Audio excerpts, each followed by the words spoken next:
Shout out again to Deacon Trusty for just getting it right. Jesus allowed Thomas to put his fingers into his holes, and that is the story of Doubtful Thomas.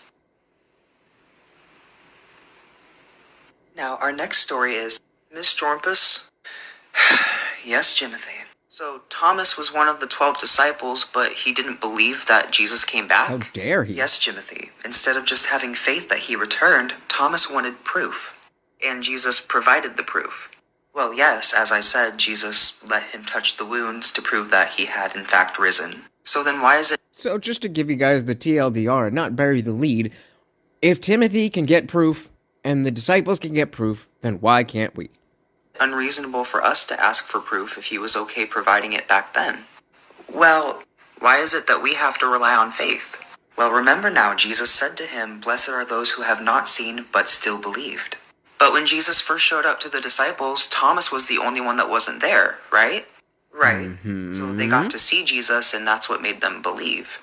Right, but then they went to tell Thomas, and Thomas didn't believe. Right, because he was the only one that didn't see Jesus. Right. And then once Jesus showed himself, then Thomas did believe, just like the other 11. I said, shit, me too. Jesus, God, Holy Spirit, any one of you, come and show yourselves, and I promise I will take the evidence. Right. So then why is he called Doubting Thomas if he just required the same amount of evidence as the other disciples? And why was it okay to ask for evidence before blindly believing something back then, but not now? I'm so sorry we're all out of time for today's class, but come back next week and we'll talk about how cancer is the result of free will.